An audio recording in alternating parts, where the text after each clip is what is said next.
Bienvenue à toutes et à tous dans le débat du 12-15. La conférence des chefs d'État et de gouvernement africains a clôturé les travaux du 37e sommet de l'Union africaine à Addis Ababa dimanche. Plusieurs dossiers qui agitent le continent ont été abordés, qu'il s'agisse des conflits frontaliers, d'insécurité ou encore de changements anticonstitutionnels. Bref, le nouveau président de l'UA, le Mauritanien Mohamed Ould Cheikh Ghazouani, qui a, dans son discours de prise de fonction, appelé les dirigeants africains à adopter leur propre mécanisme de résolution des conflits et à donner la priorité à la consultation, a du pain sur la planche, c'est le moins qu'on puisse dire, tant les peuples africains s'interrogent de plus en plus sur l'efficacité de l'institution continentale. 37e sommet de l'Union africaine, enjeux et perspectives, c'est le thème du débat du 12-15. Pour en parler, nous recevons M. Parfait Edzo-Etina. M. Parfait Edzo-Etina, bonjour. Bonjour. Alors, plusieurs dossiers ont été évoqués au cours de ce 37e sommet de l'Union africaine, parmi lesquels le successeur de Azali Assoumani à la tête de l'UA. Le tout revenait à l'Afrique du Nord dans le cadre de la présidence tournante de l'institution. C'est donc le Mauritanien Mohamed Ould Cheikh Ghazouani qui prend la tête de l'institution africaine pour les 12 prochains mois, alors que deux géants, l'Algérie et le Maroc, avaient présenté leur candidature. C'est donc un choix pour éviter d'embarrasser l'un ou l'autre. La rivalité entre l'Algérie et le Maroc semble s'éterniser. Monsieur, finalement, pourquoi les pays africains éprouvent-ils des difficultés à régler leurs différends sur le plan diplomatique? Peut-on parler finalement d'une limite des institutions sous-régionales ou de l'institution continentale? Bien, là, vous posez une question assez essentielle parce que dans l'histoire de l'Afrique, il faut savoir que qui était liée à l'Occident, cette histoire a montré qu'il y a toujours une incapacité continentale ou régionale à régler leurs problèmes. C'est ce que l'on appelait l'infantilisation de l'Afrique, où ce sont toujours les États occidentaux qui arrivaient à régler les problèmes. Ce qui a prouvé que avec le temps, 50 ans plus tard, on constate encore que les États africains, les chefs d'État ont du mal à adopter une approche continentale de manière à ce que les mesures prises soient des mesures durables. Parce qu'il faut savoir que le changement de paradigme aujourd'hui, c'est que les États africains prennent conscience des réalités locales, qu'ils aient cette conscience également de régler les problèmes eux-mêmes, ce qui veut dire qu'il faudrait qu'il y ait une forme de vase communicant de manière à ce que les Africains puissent d'abord se parler. Parce que le grand défi ici, c'est de passer de ce paradigme où cette géographie du Fort-Land qui voudrait qu'on voit tout à partir de l'extérieur puisse passer à ce que l'on va appeler cette géographie intérieure qui voudrait que les Africains trouvent des solutions. Moi, je pense que le défi d'aujourd'hui, c'est de faire en sorte que les Africains comprennent une chose assez simple. Demain, l'avenir de l'Afrique passera par les Africains eux-mêmes. C'est pour ça qu'il est important pour nous, jeunes Africains, de faire en sorte que nos gouvernements puissent avoir cette lecture interne de manière à ce que les solutions prises soient des solutions durables. C'est cette logique. Vous dénoncez une vision beaucoup plus extérieure et vous privilégiez finalement la vision intérieure pour la résolution du conflit. Mais l'un des dossiers cruciaux qui a été débattu lors de ce 37e sommet des chefs d'État et de gouvernement en Éthiopie, c'est la question de l'insécurité dans l'est de la République démocratique du Congo. Là, il y a deux pays finalement qui sont des protagonistes, la RDC qui met en accusation le Rwanda. Les deux chefs d'État devaient assister à une réunion et finalement, le président de l'Angola qui fait le médiateur a dû les recevoir à parité l'un et l'autre. Comment arriver finalement à faire asseoir les dirigeants du continent pour comprendre que finalement, en tant qu'Africains, ils ont des intérêts communs? C'est pour ça que je disais au départ, c'est la vision que nous devons avoir aujourd'hui. Vous savez que lorsque, du point de vue géographique, cet espace, il faut rappeler que c'est un espace qui a des richesses, donc il y a des intérêts géostratégiques. Qui dit intérêt veut dire qu'il y a forcément une main invisible. Donc l'histoire a montré qu'on préfère qu'il y ait une instabilité dans ces pays africains pour que finalement le principal acteur puisse agir, puisse avoir accès et le contrôle de cette ressource. Parce que derrière tout ça, il y a la question géostratégique. Comment avoir la mainmise des ressources africaines sans que les Africains eux-mêmes ne soient bénéficiaires? La question a été posée. Et la question de l'instabilité l'instabilité est un moteur, est un véhicule géopolitique pour ces États occidentaux qui voudraient que l'instabilité profite à ceux qui puisent ces matières premières. La question d'aujourd'hui est de savoir pourquoi ne pas mettre ensemble les intérêts entre le Rwanda et son voisin congolais pour que les populations, parce que la finalité ici, c'est que les populations doivent avoir accès de ces ressources, faire en sorte qu'il y ait un développement. Malheureusement, il y a une guerre asymétrique, il y a des mouvements internes qui se mettent et par les jeux de frontières, donc ces jeux frontaliers font en sorte qu'il y ait une instabilité. Aujourd'hui, nous sommes conscients que, effectivement, mais ces ressources ne profitent pas à ces personnes-là. C'est pour ça que je reviens sur la prise de conscience de l'Afrique. Cet État, du point de vue culturel, ce sont des mêmes gens.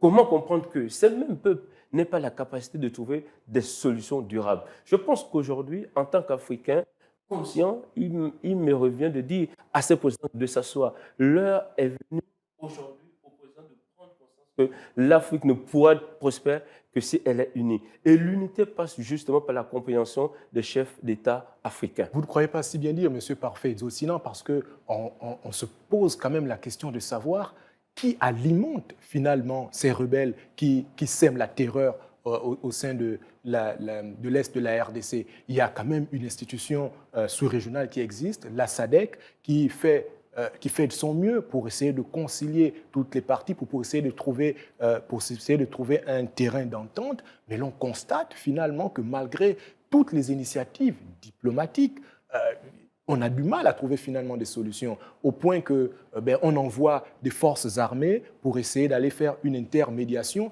mais on le sait, en République démocratique du Congo, il y a une force qui existe depuis longtemps, une force onusienne qui existe depuis longtemps. Mais comment expliquer que jusqu'à présent, finalement, on ne puisse pas ramener la sécurité dans cette partie de ce très grand pays africain? Je vous disais dès le départ que l'instabilité est une programmation géopolitique. Il faut comprendre dans la subtilité des mots. Cette instabilité profite à qui? Effectivement, mais cette réponse-là, elle profite à ceux qui veulent avoir accès et le contrôle. Le territoire et la richesse est très fondamental. À partir du moment où on pousse des richesses là-bas, il est clair que l'ambition première des États, parce qu'il faut savoir que l'État a pour but l'acquisition de la puissance. Nous sommes dans des guerres quotidiennes. C'est pour cela que nous devons comprendre pourquoi les frères africains, les frères voisins, si on laisse la notion de frontière, si on prend l'Afrique comme une unité d'espoir, comment comprendre que deux frères puissent ne pas s'entendre? Qui est au milieu? Qui distille ce conflit ou ces rivalités pour que ces richesses ne profitent pas aux populations? Moi, je pense que la leçon géopolitique, en tant qu'Africain, c'est de faire en sorte que ces présidents comprennent maintenant que c'est un jeu. L'instabilité ne profite pas à l'Afrique. Aujourd'hui, c'est l'approche participative, c'est cette façon que nous voulons aujourd'hui que l'Afrique soit unie. Parce que nous avons longtemps compris qu'en étant divisés, nos richesses ont profité à d'autres continents. Justement, cela nous conduit à évoquer les changements anticonstitutionnels qui ont également occupé une place de choix sur la table des dirigeants africains à ce 37e sommet de l'Union africaine.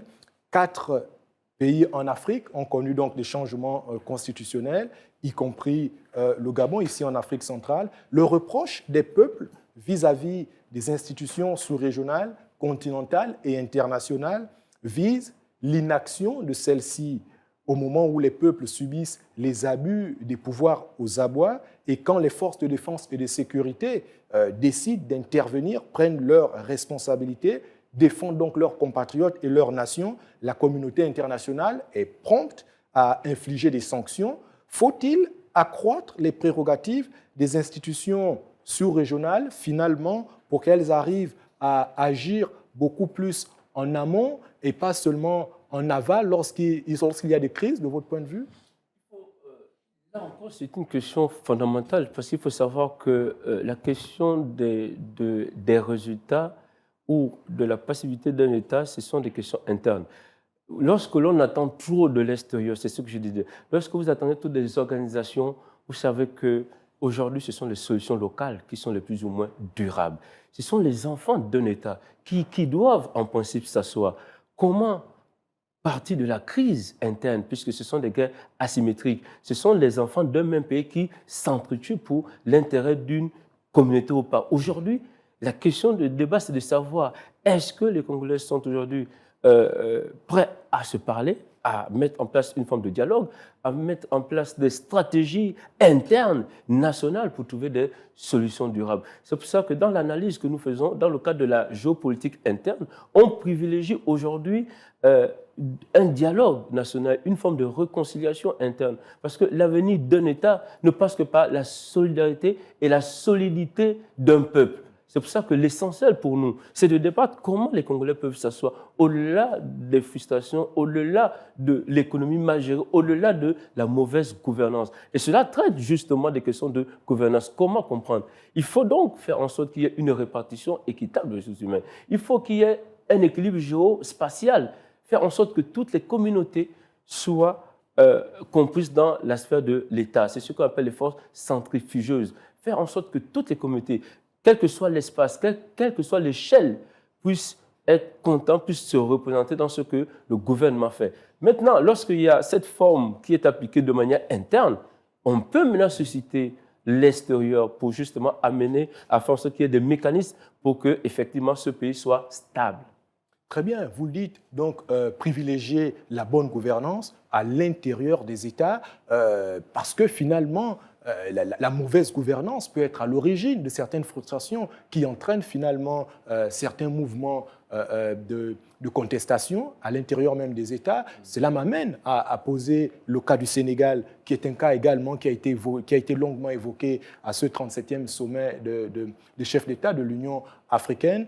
On a vu une forme d'abus de pouvoir qui a donc été stoppée net dans l'œuf par le Conseil constitutionnel sénégalais, ce report annoncé par le chef de l'État Macky Sall de l'élection présidentielle qui était donc prévu pour ce mois de février, et donc le Conseil constitutionnel qui a annulé ce décret.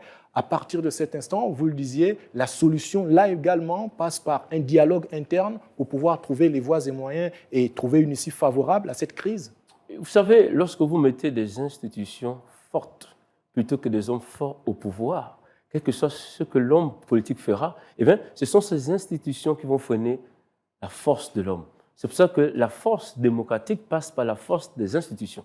Ce sont des formes de restauration qui ont été mises en place. Et le Sénégal est un cas patent parce que le Sénégal développe depuis fort longtemps une culture démocratique. Ce qui fait que lorsqu'il y a un esprit despotique qui veut se mettre au pouvoir, eh bien, les institutions étant fortes, font partie de l'esprit despotique. C'est pour ça que je salue encore le Sénégal ici, parce qu'effectivement, on a vu que lorsqu'un pays est conscient, est sérieux de son avenir, prend conscience et met des institutions en place, quel que soit le temps, quelle que soit la personne, quelles que soient les stratégies de la personne, eh bien, les institutions seront toujours fortes. On le sait, le président Macky Sall a donc annoncé l'organisation des élections présidentielles dans les plus brefs délais. Oui, vous le disiez, nous le disions, peut-être des limites des institutions sous-régionales et voire continentales, mais aujourd'hui, quand on prône l'intégration, l'inclusion des sous-régions en Afrique et voire de l'Afrique dans sa globalité, est-ce que finalement ces limites, face à ces limites, la solution serait de se retirer des institutions sous-régionales? Parce qu'on l'a vu quand même du côté de l'Afrique de l'Ouest, certains pays, mais vraiment prendre des décisions radicales et sortir des institutions sous-régionales au motif que ces institutions sous-régionales ne garantissaient pas finalement leurs intérêts, l'insécurité qui est criarde dans ces pays. Il y a eu des changements anticonstitutionnels tout de suite derrière des sanctions, et donc ces pays ont décidé de se retirer. Est-ce que c'est la solution aujourd'hui? Vous savez, c'est un contexte géopolitique particulier en Afrique de l'Ouest, largement dans le Sahel, parce que les pays qui sont sortis ont une expression, ont une lecture de la CEDEAO, une lecture géopolitique, c'est-à-dire que ils ont l'impression que les débats de la CEDEAO ne favorisent pas l'intégration de l'Afrique de l'Ouest. Ils ont l'impression qu'il y a une forme de mainmise occidentale qui viendrait remettre en cause la volonté des peuples africains à asseoir une démocratie par eux-mêmes. Dans ce cadre, dans ce contexte particulier, eh bien, ils ont simplement décidé de partir. Non pas pour dire aux Africains que nous sommes contre vous, mais pour dire que la même mise qui est derrière, qui agit contre la volonté des peuples africains, est présente dans ce cas précis, faite avec la carte géopolitique occidentale ou française, pour parler ainsi, et nous, Africains, nous continuons notre débat, parce qu'il faut savoir qu'il y a deux débats. Il y a le débat des peuples africains qui veulent se lever et défendre leur continent. Il y a le débat des peuples africains qui veulent s'affranchir de la tutelle occidentale, de ce mariage vicieux qui n'a rien apporté aujourd'hui.